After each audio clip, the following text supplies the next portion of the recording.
Really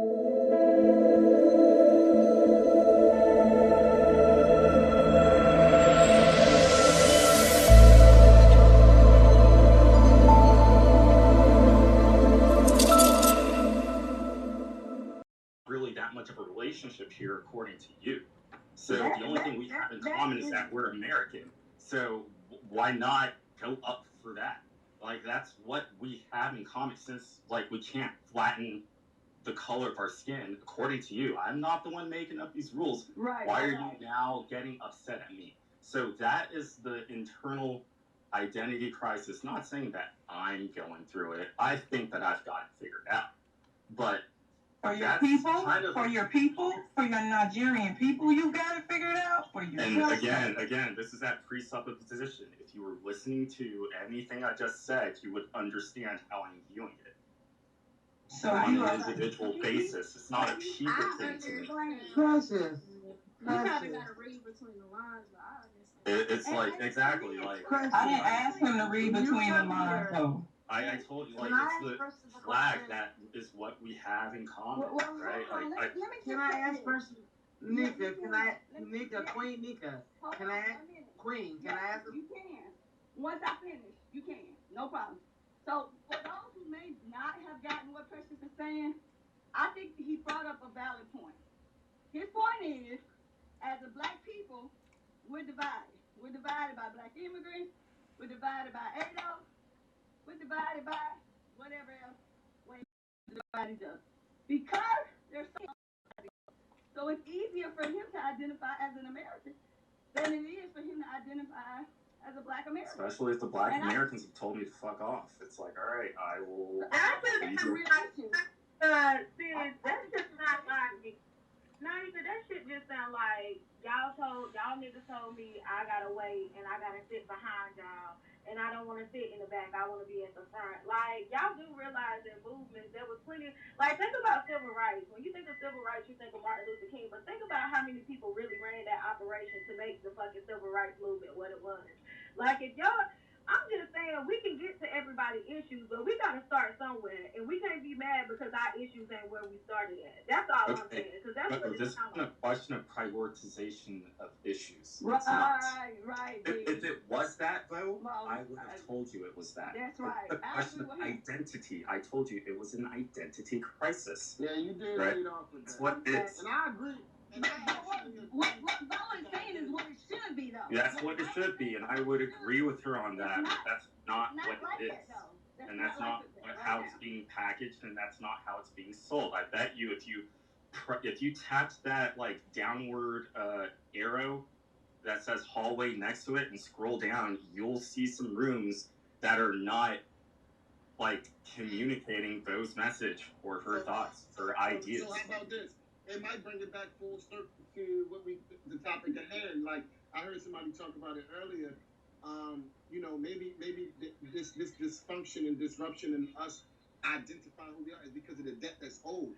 And they know a certain indigenous person or whoever, if you can claim that, maybe this is what Moneybag, the sister Moneybag. And she got a question after you, B. James. Yeah, I know. And this is what Moneybag was alluding to, because again, I'm on the fence. I'm definitely into my ancestry. I definitely know, my grandmother was indigenous. Like, in my household growing up, I identified more with Indian than African. I'm going to be honest with you. Like, the African talk was more as I just developed into a man, and, we finding out we are the original people, this things of that sort. But in my household, that's what I identified as. So when you talk about, race, classism, and identifying as, even when you bubble your name, that was us signing our rights away off to the debt that's owed. When we're not claiming our lineage and we don't know the tribes that we're from, that's what that all that coincides with that. And I think that's what Moneybag was kind of alluding to. I don't know if she articulated that well, but so I'm on both ends of that spectrum. I understand the point that Precious is making when he says, like, yo,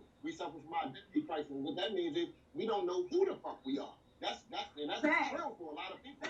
And that's real for a lot of people. I do know. I'll tell you right now, when those Afghanistanians and those Koreans come to America, they're waving that flag, right? So, like, if we're immigrants, if we're seen by the government as the same way as them, and they're like, fuck all that other shit, we're American now, Is it that hard for you to not see where I'm coming from? But on top of that, if it's like, hey man, we got the same color skin, there's just some things that cannot be separated between you and I, especially the eyes of other people. Versus voluntary migration is different from forced migration. I never said anything about the two, so that's, I mean, do you think that I don't know the difference? Didn't I point out, like, if you didn't arrive to this side of the country on a plane, I'm aware of that. Yeah, Precious did leave with them. I'm not a dumb, like, come on, bro. Hold on, listen, because you're definitely not dumb. And everybody, we kind of saying the same things, but different ways of articulating it. So what I want to do again, I want to reset the room again. This is the Elevated Lounge. Please click the greenhouse at the top. They want us to forget slavery, but remember 9/11. Like I said, this is not an echo chamber. We offer all different perspectives. We want people to come up here with opposing views or whatever you want to speak on. Yusuf, I just seen you come off the mic. Hold on. What you got to say? Money bag. I got it. I know we're going to give them money. Yusuf, but she also had a lot of time to cook too. So if there's any new people to the stage, Danielle, Terry, what up, Marty, Hollywood, what up, family? Anybody in the truth, anybody who want to get in at any given time, you feel free to do so. Moneybag, I'm going to give you the mic, but I want you to kind of yield your point in maybe 30 seconds because you dominated the floor a little bit. There's other people that want to get a word in edgewise. Brother Yusuf, I'm interested in hearing what you got to say about the topic. And again, please click the greenhouse at the top, follow the club, and Moneybag, the floor is yours. I'm going to say what I said when I came in here. Do not trust anyone from the East. If you're born in the West, listen, this is your land. This is your culture. Okay, boom. He just said it to us. I got you. Why are you doing me like this? I'm about to tell you, so hold on. I'm a respect. You said I had the floor, bro. I got you, but it's also my room, and I got you. And you saying the same thing. I respect that. Hold on. I got you, but I'm a bit respectful. I respect and this further, honestly, that further highlights the identity crisis I was talking about, because I was born here, and I was raised by people from the East, so what? Hold on, listen. I'm sorry. I'm at home. I do not have an identity crisis. Listen to me. We get it. All I'm saying is I respectfully disagree with that. Because how do you going to say don't trust nobody? How would you say that? What would you say to somebody like Precious or somebody that's born in America to immigrant parents? Like, how the fuck does that even work? How you telling somebody that's born in America but their parents are immigrants from the West and you telling me not to trust somebody that brought me into the world? That's like, respectfully, I don't get that point. Listen, it's not going to you. Listen, that's fine. You want me to, if you were from the East and born in the West, that means you're like integrating into the West. That means that you need my trust. Okay. With your ancestors from the East. Man migrated from the East. I don't. Man, y'all arguing with a nigga named Moneybag, man. Yeah, we about to I'm not a nigga. All right, we got it. We about to move on, Moneybag. We moving on. Go ahead, brother Yusuf. Move on, because this is the West. I will take like another question or two and then excuse myself from the stage. Put you on trial, bro. We're not trying to put you on trial. I hope it is. This ain't even a trial thing. I told B. James as soon as I came up here, hey, I've got people blocked, and I don't. So hey, look. We're not gonna harp on nothing. But again, Pod, what up, Pod? What's up, baby? I know I'm definitely interested in hearing from you, Lucifer, and Yusuf. If you would like to get a word in edgewise, the floor is yours. Yeah, bro. Just respond to something I heard earlier. Precious say, and probably I mistook your point, but it sounded like you were saying that since we're here now, we should just accept that we're American citizens and be and have this type of sympathetic or empathetic appeal to the troubles of America as a whole, as a nation, because we have been forced to be citizens here, through forced migration. I don't know who your forefathers are. Were you seeking confirmation on that, like, paraphrase of what I said? Yeah. All right, well, I reject that. That's not exactly what I said. That's not even directionally anything I said. Okay, I was speaking from my point of view and saying I have been forced into that corner because of what I have been told, right? I'm not forced into that corner by way of like even my American citizenship that I have from birth. Okay, Parkland Hospital, Dallas, Texas, where JFK died at. You know, like, come on. Like, I think that what you were seeking to do, either you were not like fully attentive when I was speaking, or you were trying to like No, I just heard what you said last. That's all. toss it up. Why do y'all let him speak like this to people? No, Exactly. Y'all are being defensive and emotional. Because no one else is going to defend me on this stage. That's why. No. Like, stop trying to attack him because of his views. Y'all just being emotional. Let me let y'all understand. So It's okay. I'm new to these spaces and all that. Like, Yo, it's not, like, hold on, Precious. Hold on. It's not like, yo, why can't we have an elevator? First of all, is anybody offended by anything that Precious is saying? That's the first thing. I'm curious. I'm going to get a consensus.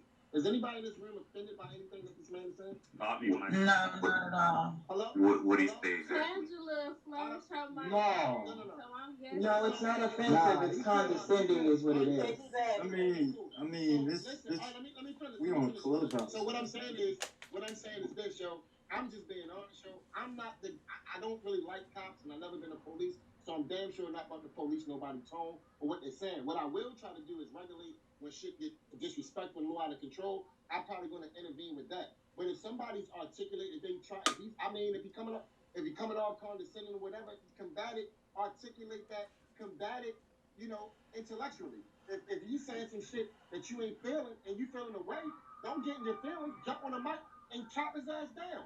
That's intellectual sparring. But why we gotta get all in our feelings and all that shit, like this the elevated lounge. Let's elevate the thought and have a high level intellectual conversation. I don't feel like nobody's deliberately being disrespectful or nothing like. If that is, I'll try to sort that out, or I'm sure one of the mods will do the same. But it's like, yo, Sensei brought this up earlier the other day about we get so caught up in our feelings and emotion. Yo, let's break this shit down and let's build. If the man's saying something that y'all disagree with, you want to debunk, you have the opportunity to do so when the mic is on you. It's simple. I don't see what's hard about that. But to say why I'm letting somebody say what they say, who the fuck am I to stop a grown ass person from saying? And I'm not I can't read his mind. I don't know what he gonna utter off the mic when he's talking. So if he say some shit in midway through a soliloquy, what I'm supposed to mute his mic because I felt as though come on, man. Like that ain't how I get down with it. Furthermore, we do not run.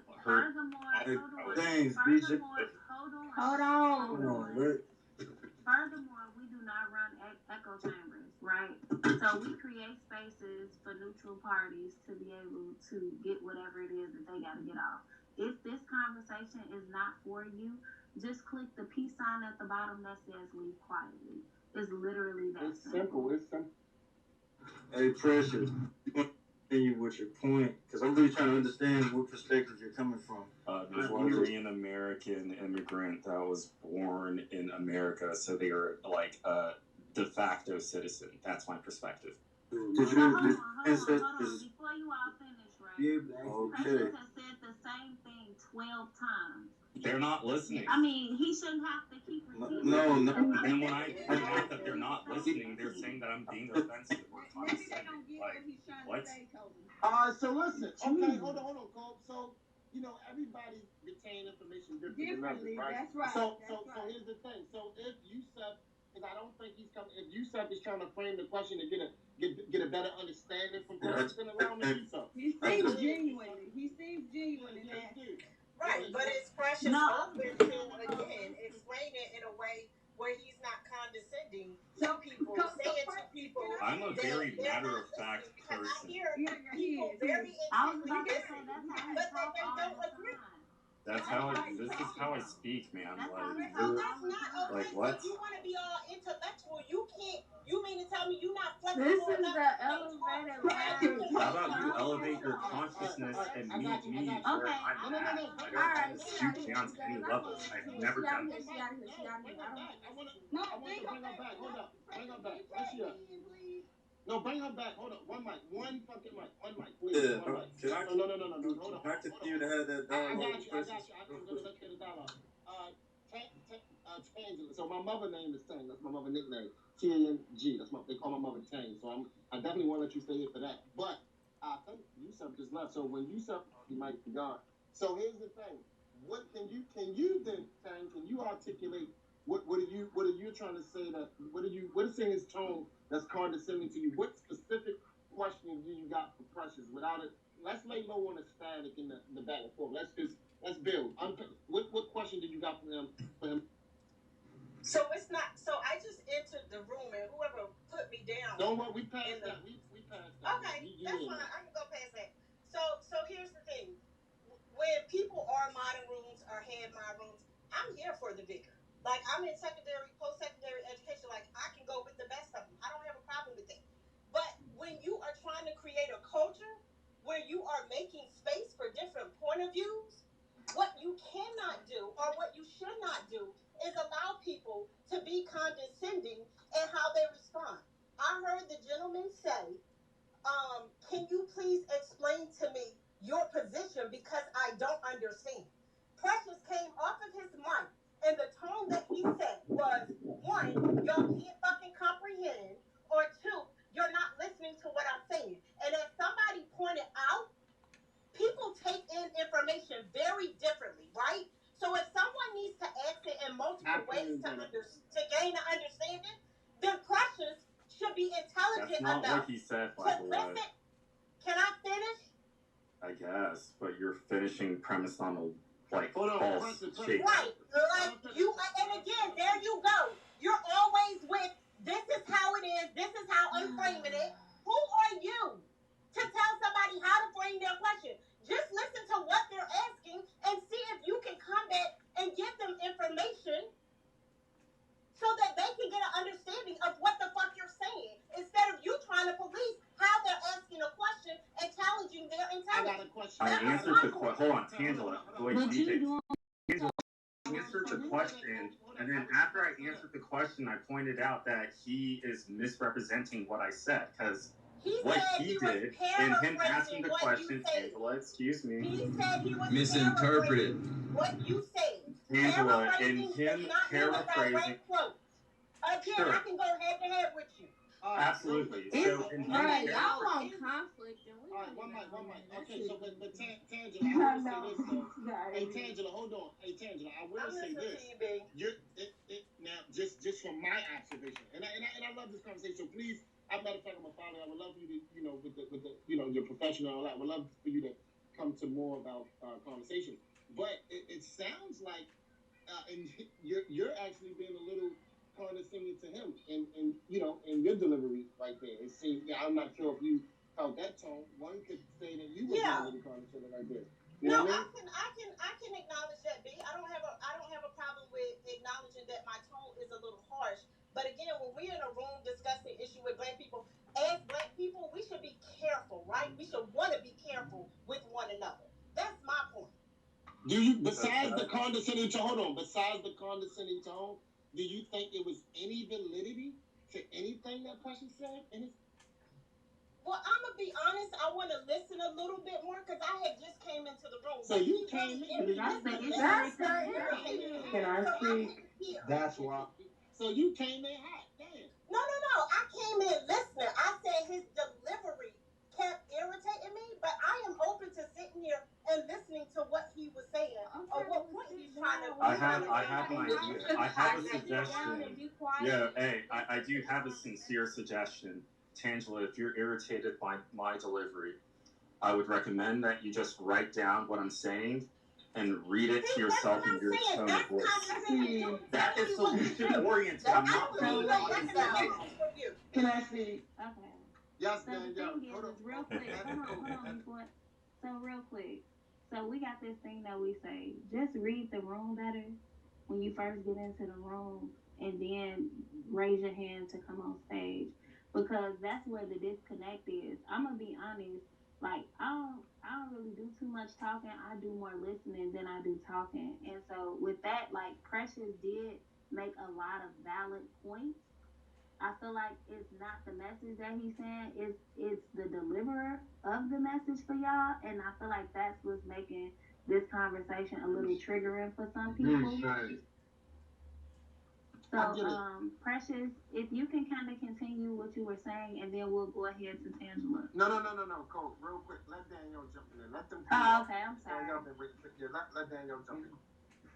Hi. So I agree with some of the things Precious is saying, and I disagree vehemently with some of the things that Precious is saying. However, this is what it comes down to me on this specific part of the argument. There are people who are well versed in being passive aggressive and gaslighting. Then there's other personalities who are just aggressive. They're going to communicate differently. What I've learned is that people who communicate like Precious, he is well versed in gaslighting. He's well versed at communicating and articulating himself in such a way that most people will believe that he's being calm when he's actually not, because he's a wordsmith. And then on the flip side, somebody like Tangela, who's also a wordsmith but very passionate, she's going to come off a little rougher. Precious needs to learn to communicate to people where he respects their intelligence level. Everybody is not going to be as smart as you. Everybody's not going to be as educated as you. However, just like Tangela said, if you are very intelligent and you are very articulate, you can bring yourself down to a level where you can communicate with somebody who's of lesser intelligence or who is less articulate. If you can't do that, all you've done is practice gaslighting and how to make yourself look good. You're not practicing explaining. Hold on. I got a question. Hold on. Me neither.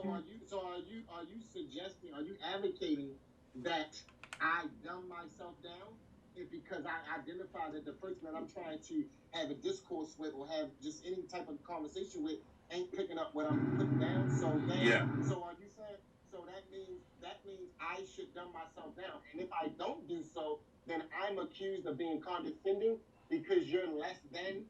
Not as a person, but because your IQ is like I'm just trying to follow you, sister. Thank you, PJ, for asking that question. Not quite. That's not why when I'm communicating in a forum like this, where you have an open stage where you're bringing multiple different people up. This is not a panel where we're picking people based on their information level or how much knowledge they have. Right. We've opened up a forum for all of us to communicate from within this community, whether you're from Africa, whether you're ADOS or what have you, and we're all supposed to come together and see if we can figure out our issues. When a forum is open like that, automatically you should know that you're going to encounter people who may not be as well versed as you. Right. Now, and if you are going to be, go ahead. Let's go back and forth, me and you, real quick. So, boom, let's jump in there. So, because I'm following everything you saying. So then it's like, but then there's this thing like, how do I know your IQ level? Like, okay, we all now I know some of these people personally that's on this stage with us, but a lot of these people I don't know, or people in this room. So who am I to determine what your level or your IQ level is just off of the conversation? I'm gonna tell you a gentleman on here, right? That me personally, I hold him in a more higher regard when it comes to intellectual prowess than most people in this app. A lot of people passes him off as dumb. His name is Action Black, right? Now, I've spent a lot of time, he's not even in this room right now, but I've been in a lot of rooms with Action. Me and Action talk off the app. I build with Action, right? And I know that Action is very good at playing, it's almost like a 48 law, stir waters to catch fish. People do that. Some people will lead with the deception that I am a little, some people will deliberately dumb themselves down to throw you off. You understand what I'm saying? Like some people will meticulously do that, purposely do that, just to get a read on you. So, so it's like, how do you distinguish or determine when someone is less than or their IQ is not to your level, I guess? How do you determine that? I think isn't that in a sense being condescending? If you do try to pass the judgment and be like, oh man, Kobe she ain't really fit for mentally equipped for this topic. So I think more importantly is not to try to police and determine what somebody's IQ level is to, as a moderator, and I love your room, B. James, so I'm not trying to, tell you don't moderate well. But as a moderator, is to just check the gaslighting. That's all I'm saying. So Daniel, first of all, I don't moderate well. I'm trying to get good. I'm trying to get better at this thing, right? I got a lot. I got a bunch. She's calling me speaking my truth, gaslighting. What is? And even in terms like gaslighting. Hold on. Even when you give me terms like gaslighting and all that, a lot of that is kind of foreign to me. Well, it's new to me. It's very premature, very new. Like these are a lot of these new terms. I mean, obviously I've heard it before, but I've heard it the most these past 10 months since I've been on there. That wasn't even like a reality to me. So honestly, even if it's going on, I don't even identify it because I'm just not that privy to gaslighting. But the more that I talk in these conversations and I get to be around people, I'm like understand like, oh, okay, that's an example of gaslighting. So I apologize if I'm hosting a space and I'm just not picking it up. You get what I'm saying? Maybe somebody in the Google or next thing right on lipstick, I like, oh my God, B. James allowed them to gaslight the whole conversation and the whole time. I don't even identify that as gaslighting. You get they're the ones doing the gaslighting. They are forcing me to question my delivery to take control of the conversation. Why should he have to? I get exactly what you're saying. And the way I can break it down like this, Big James. Yeah, I get exactly what you're saying. The way I can break it down is like this, because I know you have women and you have a woman. You know how men say women or whatever, when you're arguing with them, they always changing the topic and trying to use logic and they can win any argument, right? And most of the times when you're arguing with your woman and you start winning an argument, she changes the subject or says something that's going to inflame you and make you come out of character. That's gaslighting. That's what it is, basically. Can I That's not really gaslighting. That's not I'm just trying to break it down for him in a way he can understand what I'm talking about. I'm not gaslighting, but that's not. Can I ask you a question real quick? Yes, Angela. Yes, ma'am. So here's my question to you to sort of give a concrete example of what you're asking. It's not dumbing yourself down. It's called meeting a person where they're at, right? So let's say we go to a physician's office, right? A specialist. Let's say a neurosurgeon, right? Okay. Now, if I go to a neurosurgeon, right, that is not my field of expertise. So their jargon is going to be very foreign to me, right? So that expert, me coming to him as a client or a patient, has to come down to my level of understanding, right? To explain to me whatever the condition is that is going on. It's not him or her dumbing down themselves, right? But it's meeting that patient or client where they are so that you can clearly communicate to them, right? So if a physician was to come down to my level, right, and give it to me the way in which I can understand it, that doesn't mean that his or her intelligence goes away. It means that they're just meeting me where I'm at. So that's the thing. So, okay, real quick. Oh, let me go. I have an issue with a lot of things that have been said. Let me know when I can. We got you. Okay, let me say this real quick. So the thing is Precious broke down what he was saying multiple times, and you stated that you had just got in the room, and that's why I stated it's best to read the room. He's explained it, I think about 12 different times in 12 different ways. And 12 different languages. But Kobe, that's not true, because I asked the question. You got to answer the question. Hold on, because she interrupted y'all when y'all was talking. Thank you. So that's all I'm saying. Like, I feel like, again, I'm going to reiterate what I just said. Like, I feel like it's the messenger and not the message. And so I think that's the triggering part of this conversation. Had it been like when did I speak to what he was saying? You didn't speak to what he was saying. You spoke on his character. It wasn't his character because I don't know him. It was his delivery. Kobe, can I ask you something? Can I ask you something, Shakira, since you're a moderator? One of you guys, first she started talking. Okay. One second. So my question, Kobe. Hold on, let her ask the question, Shy. My question, Kobe, if he came in the room, does he get to address why he feels he needs to fight for America and not get to address why he feels that or explain how he himself has gotten over slavery or the idea of slavery? Because that's why we're here to understand. So when you change the reasoning of what we're trying to understand, then you give him that opportunity to dodge the question that we're actually here to unpack, right? So that's all I'm saying, because he literally found every excuse not to answer directly what I was asking him. Because basically, from my perspective, he has the same enemy as the people who he's saying is so bad. But that's my perspective from the question. So that's what I'm saying. Like, does he get to just address why he loves America or why he feels America's position in this war, and we're talking about actually two wars. This question already and point out that question is rooted in a false presupposition of my motives and my identity. He did answer the question already.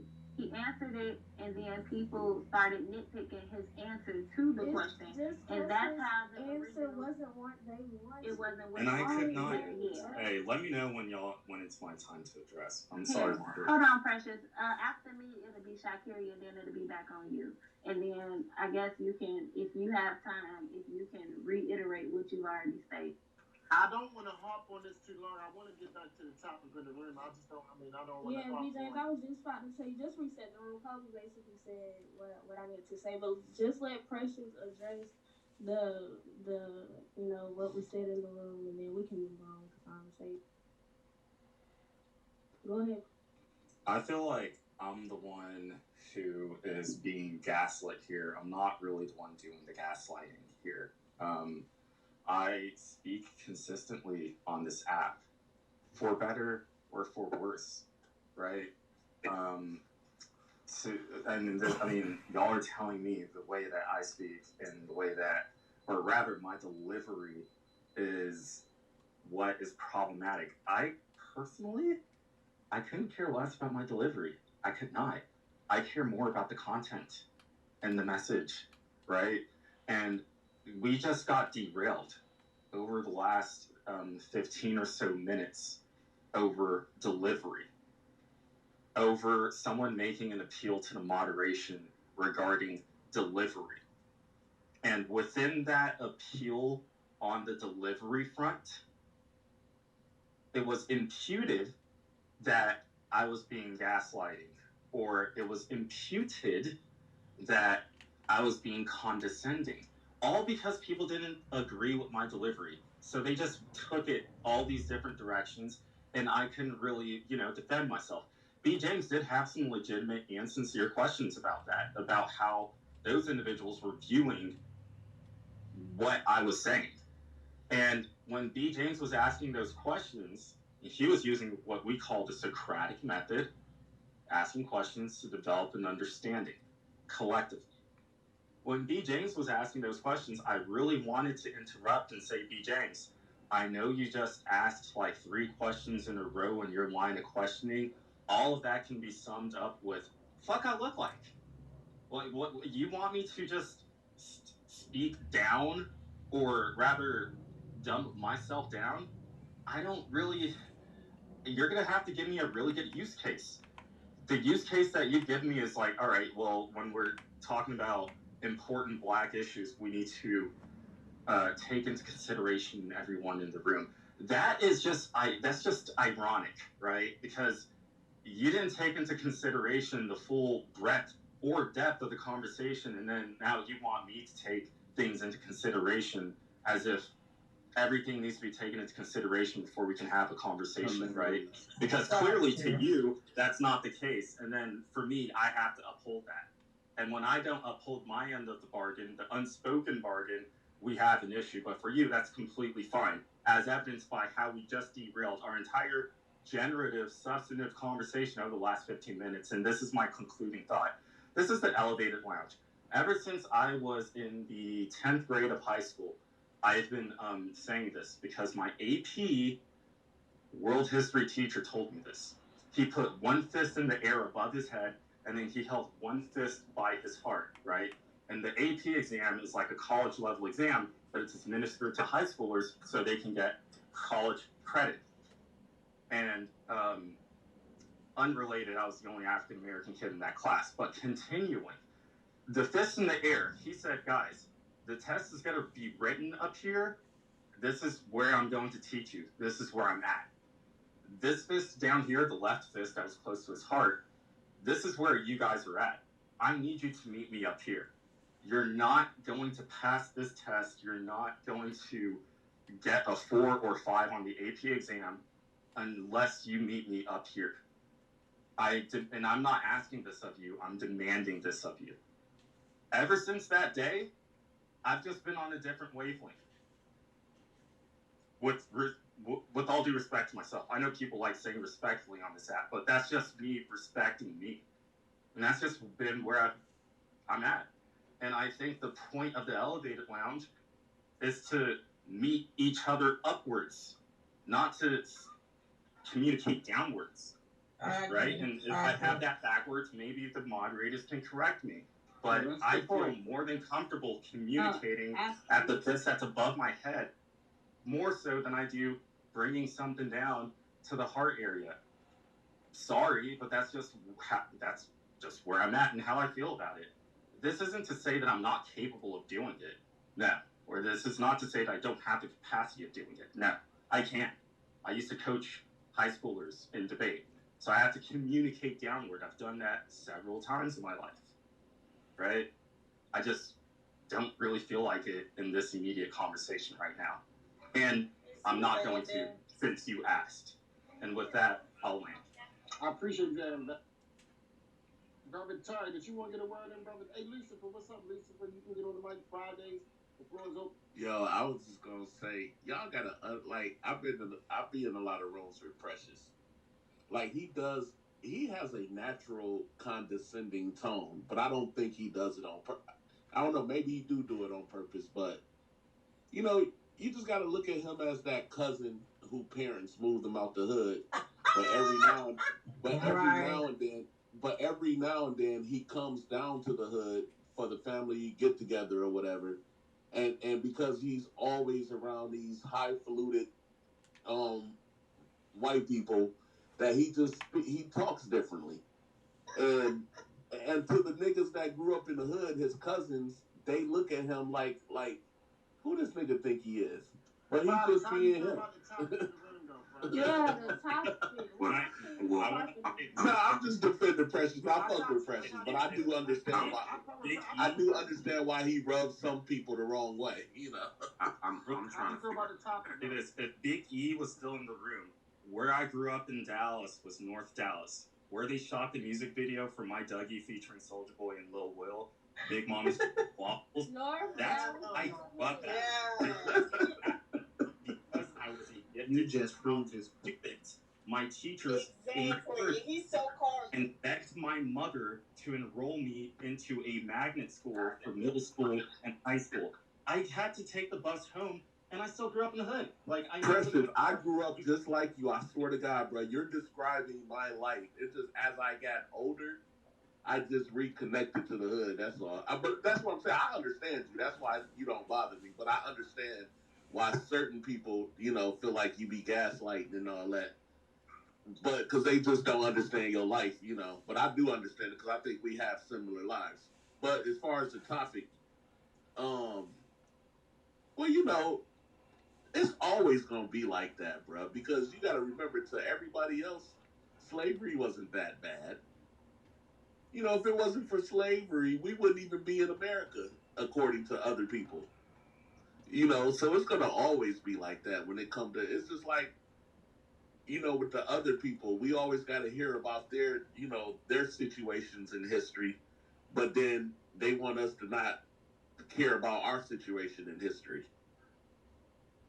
And those other people I'm talking about. I don't want to even mention them, but you know who I'm talking about. So I'm actually trying to get a grip on the conversation, exactly what we're talking about, because I've been hearing something completely different for the past 15, 20 minutes. Yeah, so somebody got to reset. Alright, so the topic is they want us to forget slavery but remember 9/11. Do you feel that slavery is becoming minute compared to the situations that happen in America?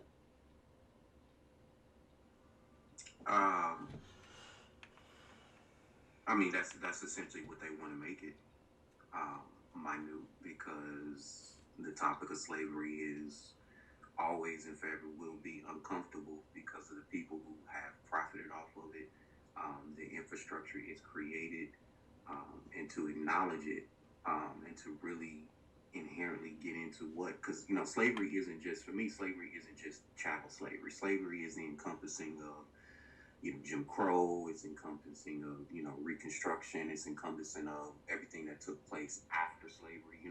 When I talk about, for me, slavery is the wider scope. The actual event, a horrific event, and then the domino effect that came after it, and then the antagonistic circumstances that came after the fact that quote unquote slaves, and I use the term abolishment loosely, the slavery was abolished. So for me, it's 9/11. Um, and this is not to say that 9/11 wasn't a horrific event. But at the same time, there has been constant, and I'm not turning this into a conspiracy conversation, but there has been constant evidence about the true nature of 9/11 and what that is. So to even talk about it in the same context as slavery, as they tried to do, or put it as something above slavery, as they tried to do, is one, a very disrespectful thing.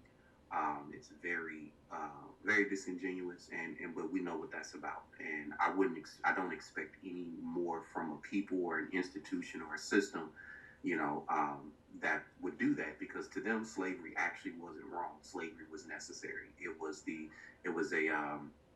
a business. It was a trademark. It was a brand. And it needed to happen for infrastructure to come in place. So they're never going to look at slavery as something bad, or something evil, or something diabolical. So, you just understand you're dealing with the mentality of a beast of people, and you understand their nature. So I don't take offense to it. I just understand it for what it is, and how they operate. Yeah, that's a little bit what I was saying. Y'all got to remember, America is great to other people because of slavery. So to them, they don't look at slavery as like this horrible thing, because without it, America wouldn't be what it is. Right. So again, I guess I'm still struggling with why they don't want us to talk about it, but we can talk about. Last night I watched a special on Dateline, and it was the children and the relatives of those who died on particular planes. Well, Nike, if my family robbed your family for all our wealth, why would I want to talk about that? Like, even say we found out that 10 generations ago, the reason why my family is wealthy is because we stole it from your family. Now our kids go to school together. And, that's just like, this happened 100 years ago. So say our kids go to school together. Wouldn't I encourage my kids to not talk about what happened between our two families 100 years ago? But here's the deal: if you want our kids to get along, and my kids know, then the only way for them to get along is for you to acknowledge what you did. Yeah, they don't care about getting along. They just care about the power and the resources. That's the last concern. I don't even think it's even no more about getting along. Hey, Fridays. Real quick, I think Fridays was the one that said he just said that America to other people is so great because of slavery. Well, if that's the case, why not talk about it? You feel what I'm saying? Because it's making you guilty. It's making you. But you because still of what slavery actually you still is. Can't ignore the fact that it happened. You feel what I'm saying? Right. Yeah. The fact we got all this greatness still That's what they're doing with critical race. But that's what I'm saying. The person that's not the victim, if you're the person that's not the victim, yeah, I don't want to talk about it, brother. I'm gonna be the one to say, hey, bro, come on, bro, let's just forget about that. That happened so long ago. Just forget about that, bro. Like, come on, man. Like, it's a new day. But then the victim is like, yo, what the fuck? Right. I think what happens is it doesn't want to be talked about, because for the idea of slavery to a lot of people is the 1800s and the 1700s. But for some people, slavery, like I use my great grandmother, right? My great grandmother was a slave. In Marks, Mississippi, right? And to kind of give context of how close that was, my mother tells me that she remembers sitting on the lap of my great grandfather, riding on the farm on his 80 acres of land and the tractor and basically trying to having a conversation with him and things of that nature, and that was his mother, right? So my mother remembers this in her lifetime about his mother who was a slave. So for some people, slavery actually isn't so far off in their lineage. And I think what happens is to really get into the conversation of slavery, how horrific it was, and the lasting, long reach effects that it has. Just like somebody mentioned just a minute ago, it's the same thing with critical race theory. I don't want to perpetuate a narrative, right, about a people suffering because that invokes anger, that invokes resentment, that invokes, I would even argue, invokes clarity, because then you never forget who you're dealing with. And I think a lot of times, and I think America has done a good job of rocking and cradling black people in this society, to the point where when we see certain things happen in America, we always shocked, right? Like, oh, I can't believe, we're still dealing with this. And I don't know why, because these are the same people who believed in a certain ideology this 50, 60 years ago, and then beyond that. So I think the idea of slavery to them is not a conversation that they want to talk about. What the philosophy of it, the ideology of it, the nature of it is, because you're dealing with a person's nature, right? You would have to ask the question, what would possess you to do that? Yo, I just had an etymology moment that I never realized. And y'all tell me if this is correct. When I said victim, and I was gonna say the opposite of victim is the victor, it just hit me like, is victim and victory the same word, just the opposite word? Like, in order for you to be victorious, you have to have victims. Is that the same word? I was thinking, DJ Fridays, when you were speaking, I was thinking of beneficiary, because that's how you were using that word. Yeah. Yeah, because they benefited from slavery. But Precious, is that the same word? Victory and victim? I'm gonna do some research out of curiosity. Yeah, it's like a light bulb went off. I'm like, damn, if that is the same word, that shit is actually crazy. Because if we're gonna have a victory, that means there have to be a victim. Right. And in school, when we learned about how the Romans was taking over, we saw it from a point that we were the victors because of what we were learning. You know what I'm saying? But on the flip side, when you talk about like the invasion of Rome into Egypt, as far as, lineage, we was a victim, but we celebrated it as the victim. Yeah, that's crazy. So that's crazy how words work. Victor, the root word is vincere, which is Latin for conquer. So that's where that comes from. Victim, that is also of a Latin root.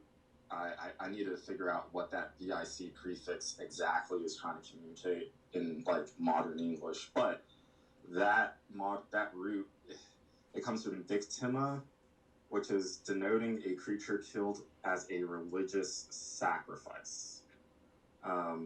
Don't know if that gets us any further to your answer. Yes, it does. That's what it is. But I don't think it does, because it's saying they come from two different Latin words. To me, you don't have to be a victim to have a victory. Somebody loses though. If you have victory, somebody loses.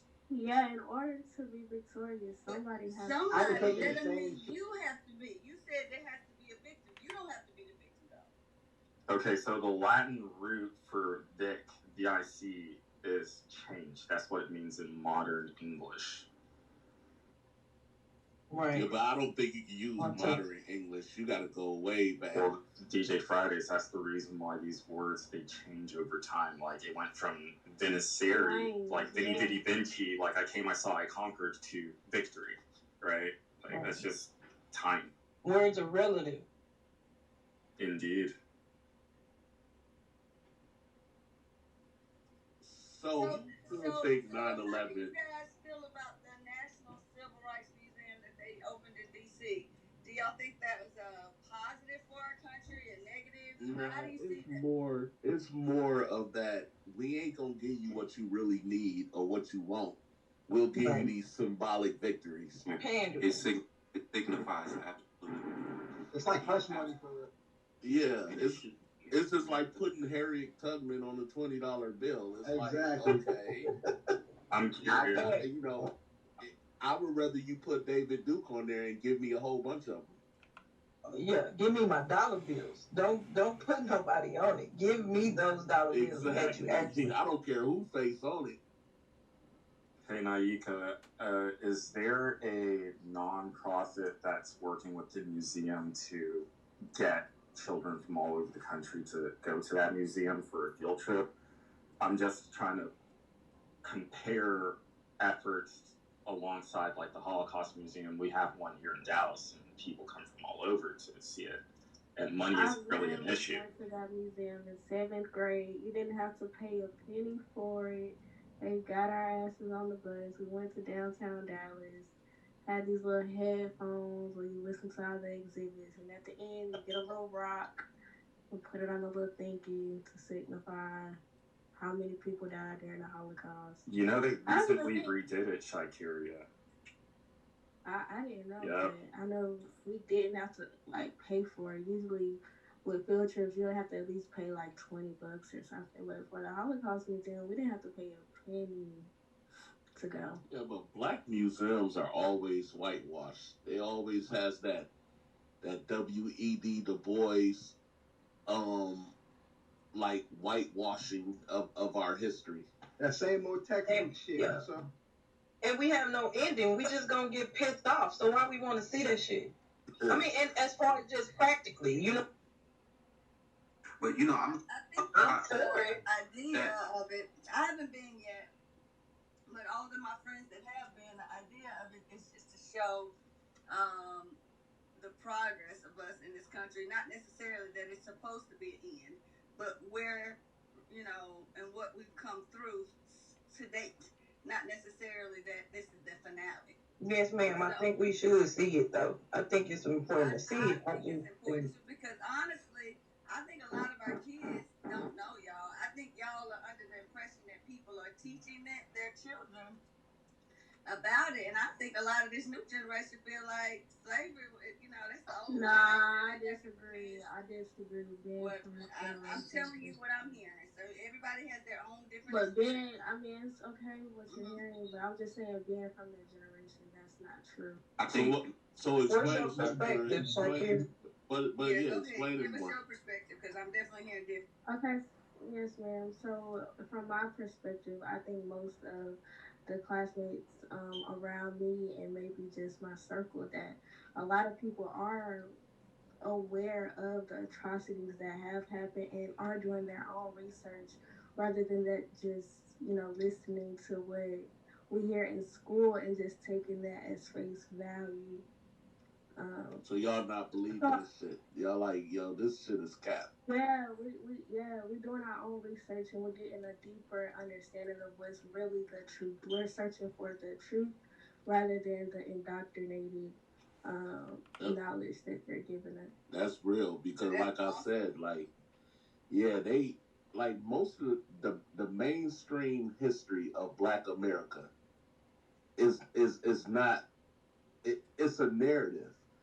Like, I don't think people understand that even the what is it, the NAACP, you know, when that organization started, it was a white organization.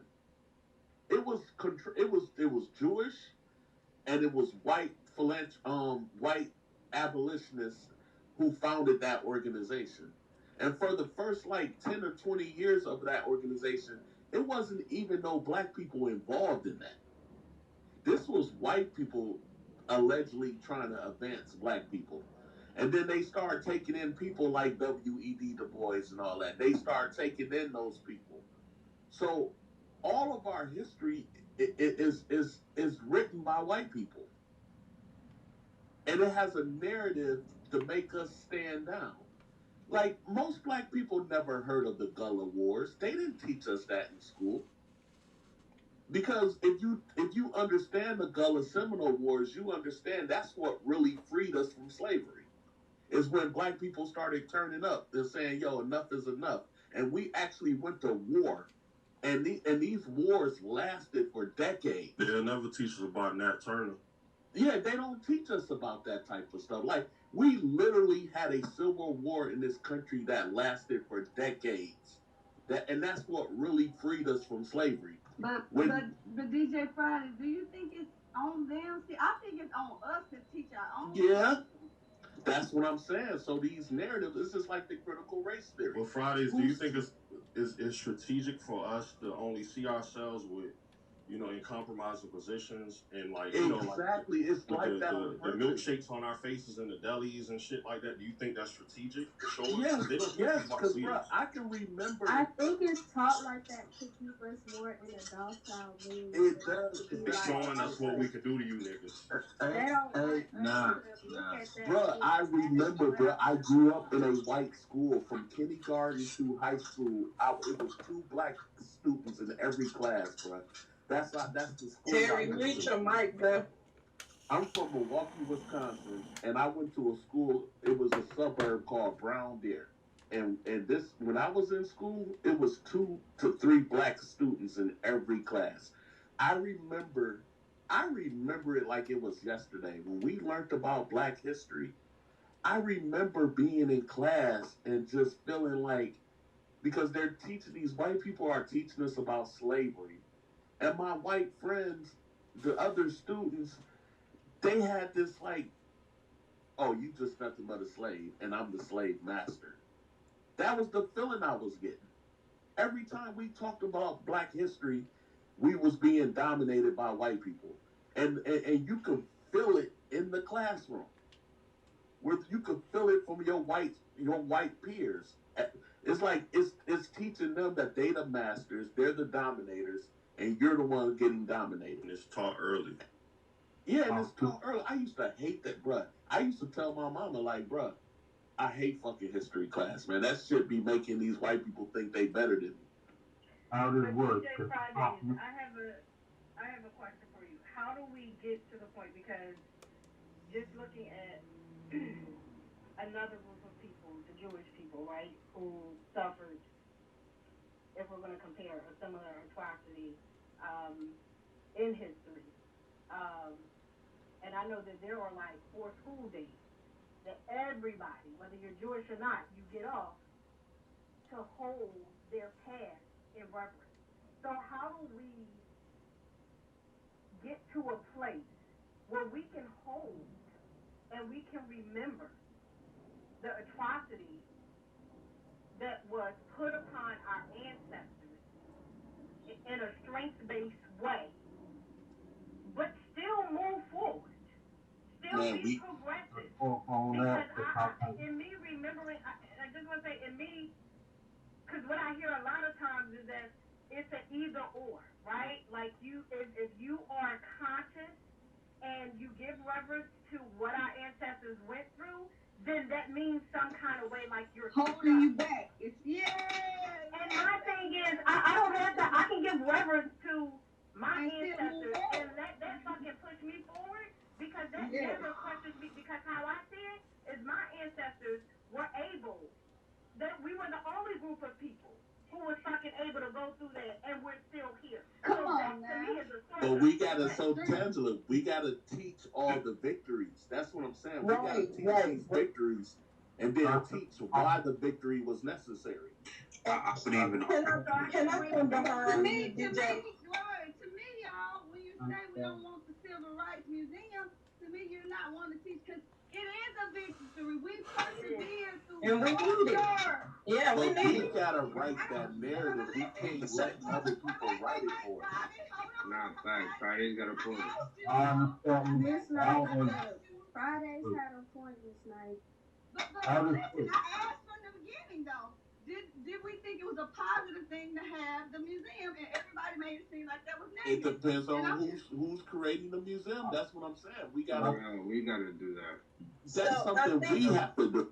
It go back to what DJ Friday said. Listen, And please, y'all, if you listening at me, please get rid of the narrative that if you intellectually study the history of westernization, that you won't get a clear picture of really what's going on. When you say we got to teach it, but we don't have the information. The information is literally at your fingertips, but you got to decide who you are and when you get that information, because it will lay out a clear picture how you are a victim, but you have been taught being westernized that you are also the victim. I would even. So you don't see it. You know what I'm saying? Hey, can I get in there? Can I get in there? That's also giving validation to the duality of being black, right? And so we have to understand, the information is there, but with white people, their history is ingrained, it's natural in the teaching, in our everyday lives. We have to, I know for my black daughter, she's getting 2 different educations. She get one education at home, and she get one formal education in school. So look. An active, educated parent, and that is a lot. White parents don't have to take on that burden. Oh yeah, so look, Tan, this done. I just been riding and listening. What up, Friday? You still here? Yeah, he's still here.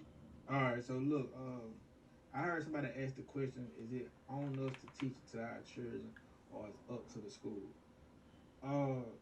And this is why I don't like really Dr. Umar like that, because we've been supposedly building this school for years and we still ain't seen the motherfucker. Right. And Tan just said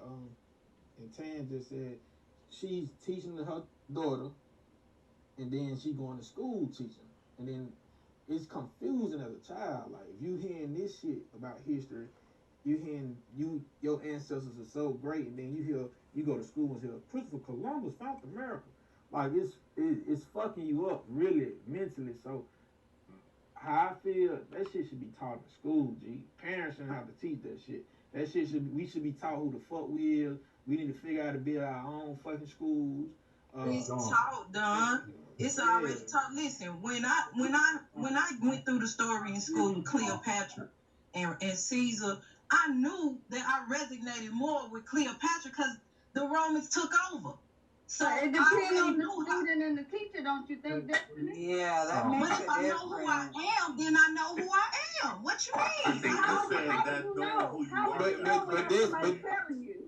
But how I look at hold on, you really don't know who the fuck you is. You get what I'm saying? I do know who I am, bro. No, I'm not saying you might.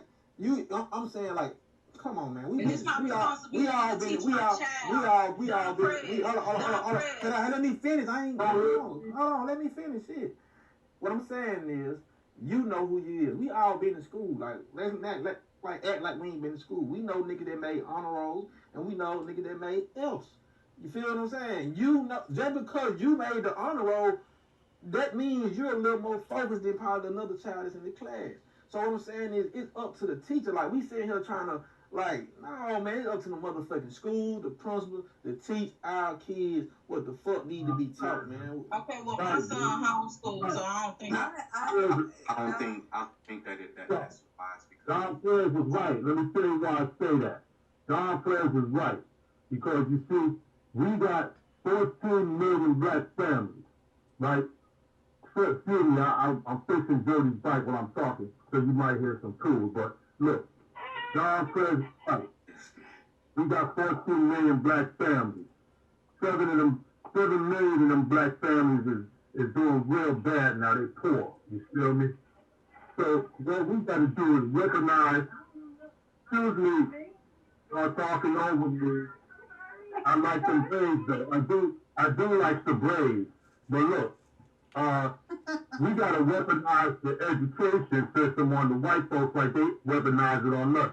So we gotta make sure every little white kid know about the debt that is owed and about the racial wealth gap. That whites have $136 trillion in wealth and blacks only have $2 trillion, which is concentrated in the top 5% of black families. You see?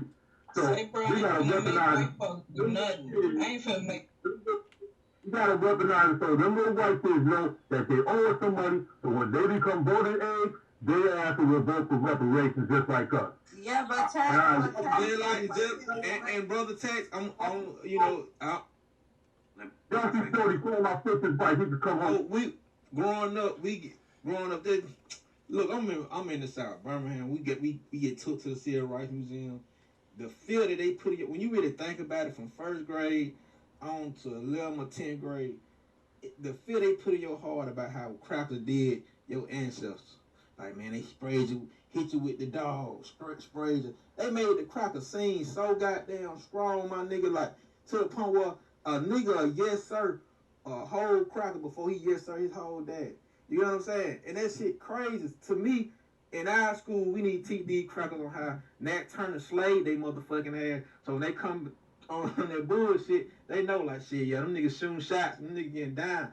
But still niggas, man, like, hundreds of Nat Turners, bro. Yeah, that's what I'm saying. It's 100 of Nat Turners. I'm just naming one. Yeah. No, Don, but you're right. But it's like you gotta come on in your psyche. Let's be honest. If a nigga talk, if your teacher every time you go to history class, they tell you, yeah, the white man did you like this. It builds up a fear, my nigga. Exactly. It builds up a fucking fear. You don't even know that shit. You don't even know that. You don't even know that. Where police come from? Slave patrol. Police came from. So you forget. So hold on. Let me finish, nigga. I ain't talk. I ain't saying shit. I just been listening to y'all niggas cook. I want to get there and get this shit out, cause I see this shit every day, man. Nigga get pulled over by the police.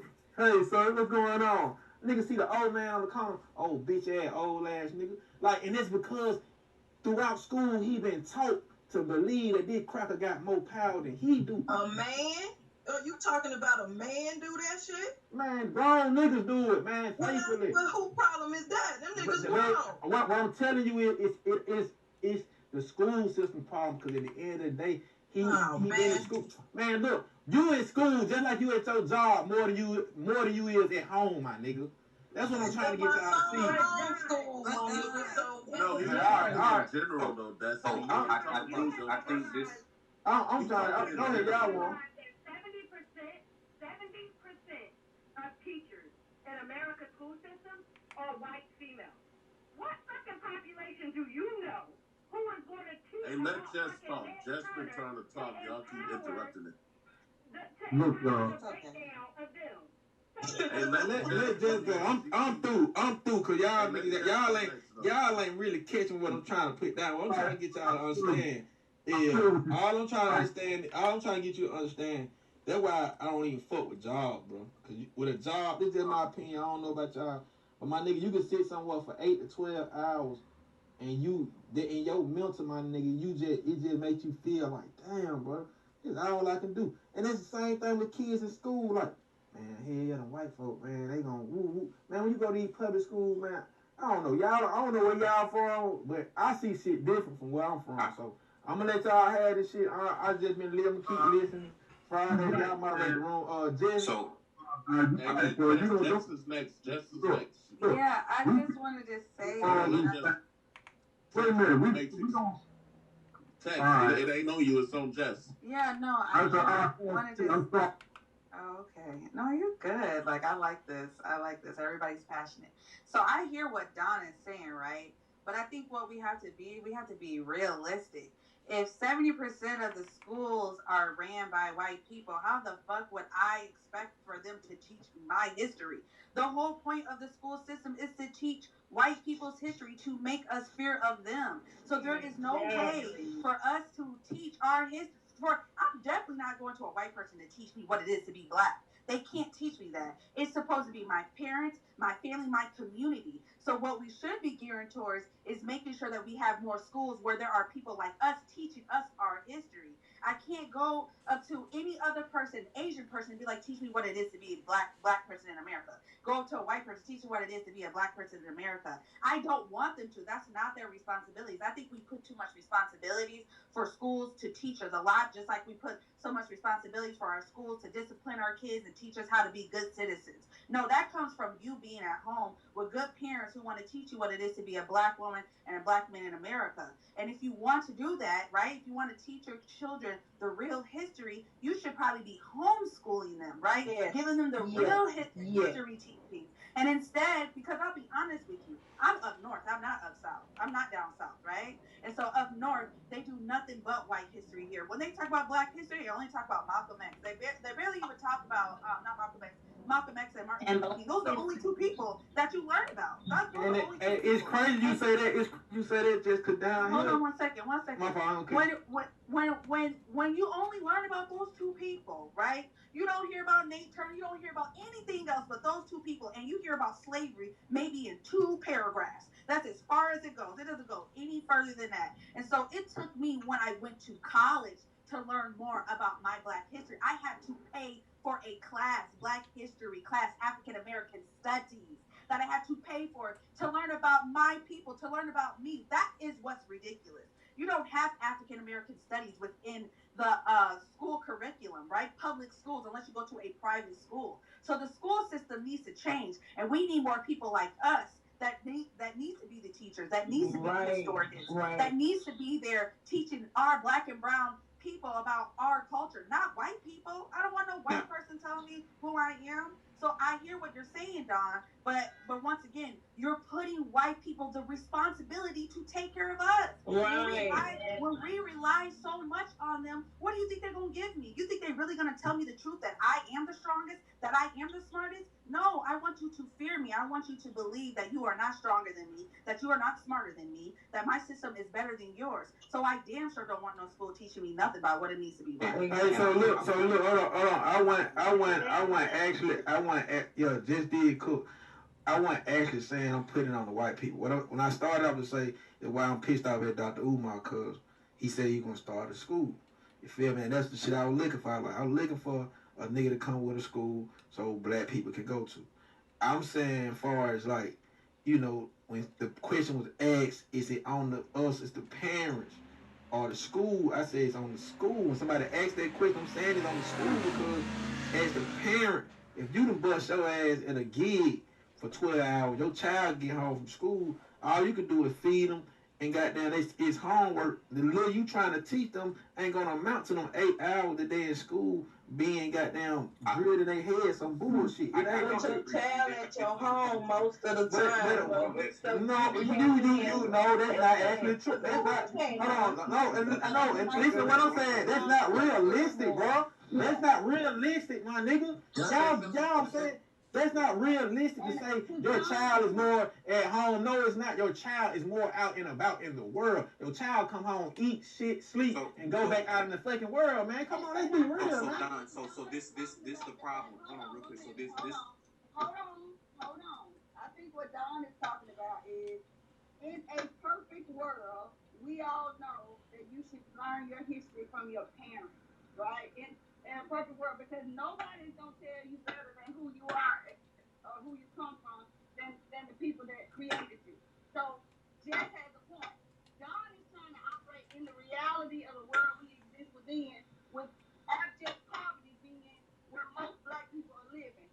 And so their kids are spending more waking hours in school than they are with their parents, because parents are working, trying to work multiple jobs just to keep the roof over their head, keep clothes on their back. So it sounds good to say their parents should have the time to educate them, and that ideally is the best place for them to get that education. But in all actuality, that's how it should be going on right now, and it's not.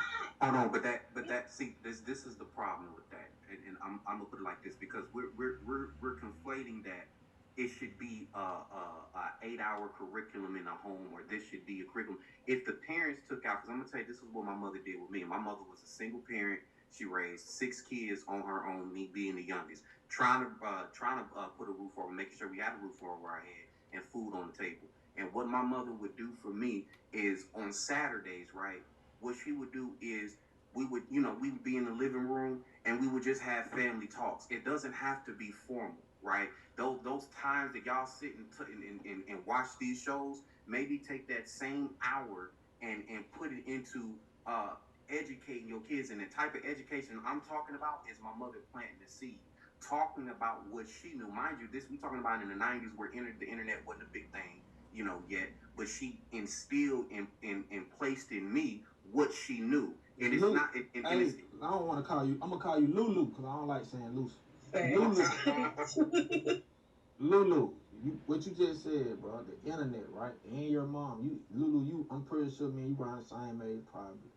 Your mom is a different breed, bro. I am talking about right now in 2021 was a 23-year-old that just had hear me out, bro. Hear me out. I'm talking about a 23-year-old individual, young girl who was saying her mother that's probably around her 48 that's putting a child to watch what is shit gabba gabba gabba what that shit is. I'm saying like for how do we sit up here have all these conversations, but what's the solution for the motherfucker that in the project right now, bro? It's weird out there on Section 8. Hold on, I'm just keeping it G, bro. Hold on, bro, but the majority of us ain't in the projects, and we need to get out of this notion of majority in the projects. Hold on, you say majority. Okay, that's a good thing to say. Majority of us ain't in the project, but when niggas get out the projects and get above motherfuckers, bro, they don't even come back to get the information, my nigga. But this, hold on. This is what I'm saying, Don. This is what I'm saying. We talking about when I use my mother is 70, right? My mother's a product of the era that we talk about, which is one of the benefits that I actually had with someone who lived these experiences that we read in books and see documentaries on and watch on the internet. She lived that era of both the assassination of MLK and Martin Luther King, of the Black Panthers. She saw it all, right? But my point is, we talking about an era where internet wasn't a thing. This generation is in the best position to implement that information because, like the sister said earlier, these kids rather be on TikTok, bro. I'm be honest with you. You gotta teach them different though, bro. They can learn shit on TikTok. They got the resources now though that niggas ever had before, so I kind of see what Luke was saying. Right, that's what I'm saying. It's at my mother was going off of head knowledge and personal experience, and the difference is. I had, as I got older, I was able to then put visuals to what she was saying, right? But on top of that, we're in the day and age where we have the capabilities, and these younger folks, like the sister said earlier, you have it at the fingertips on your cell phone. So it is up to us, and it don't have to be a formal setting. You can take an hour out of your day every day to sit down with your kids and give them the real spiel, right? It don't even have to be on I want you to read this paragraph and this, that, and the other. You can pose it to them as a question or engage to them. What are they teaching you in history class? I'm just curious. What did they teach y'all about slavery? Oh, well, mama, they really don't talk about slavery. And they say there's ways that you can implement it to engage their mind to get them to understand exactly where you're coming from, because that's how my mother did it for me. But I wanted to make this quick point to what y'all were saying about why in the schools that they implement that, right? So this article is from 2018, and it says fewer deaths than among whites in the majority of the United States. So the first page, this is from the New York Times, it's written back in 2018. It says deaths now outnumber births among white people in more than half the states in the country. Demographics have found signaling what could be more than a faster than expected transition to future in what whites are no longer the majority of American population. This is why they don't want to talk about slavery. This is why critical race theory is not wanting to be taught in schools. Is because what white people depend on is the idea. If you've ever been on a job, if you've ever been among your white friends or white constituents or whatever the case may be, you'll notice that the thing that white people fear the most, it's not black empowerment. That's what threat to their system, but that's not what they're scared of, right? What they're scared of is in the minds of black people, they are no longer relevant. And we've been in situations where it's just nothing but a group of black folks. We vibing, we chilling, we having a good time. We on the same frequency with one another. We cackling, we doing our thing, right? And here come this white person. They just say they wanna engage, but they don't know how to engage because it ain't their element. So what's the first thing? What's in their inherent nature to do? Tear it apart. Oh, I'm gonna go get the supervisor. Or I'm gonna go report this person. So what I'm landing with this real quick. So them not teaching us about slavery in school goes beyond fear. It's not the fear of them. It's not the fear of us being aggressive. It's the fear of if this is taught in school, they'll see my nature. Take away the briefcase, take away the suit and tie, take away the articulate conversation, the Yale degree, and all of that. Take away all that, and they'll see me for who I am, which is a martyr, which is a beast, which is a savage, which is a person who cannot reason and have practical reasoning skills and understand and know how to coexist and live with people peacefully. And so they don't want these things taught in school. If they don't want our history taught in school, is because what's that's going to do? That is going to pump up people saying, well, I'm going to be around someone like that. And then, you know, you look around and you see your people still suffering the same bullshit. It's just more sophisticated. So I don't want... Hey, Lucy, I want to ask you a question, bro. I'm just... Because I've been listening to y'all all day, bro. Y'all, I've been really learning a lot from y'all, man. I ain't going to lie. I want to ask you a question because you said, I know y'all be knowing about these crackers being up in Conquest Mountains and shit like that and all that. Y'all know where these motherfuckers really come from, I guess. Nigga, they ain't the only savages, nigga. Them China folk, them Arab, them niggas fucked up too, bro. I deal with them folk every day, bro. Man, like, y'all be putting all this shit on the crackers, bro. I be wanting to slap the shit out of Arab. Them niggas stink, bro. I'm God, them niggas be funky as hell, bro. These niggas don't take no baths or none of that shit, bro.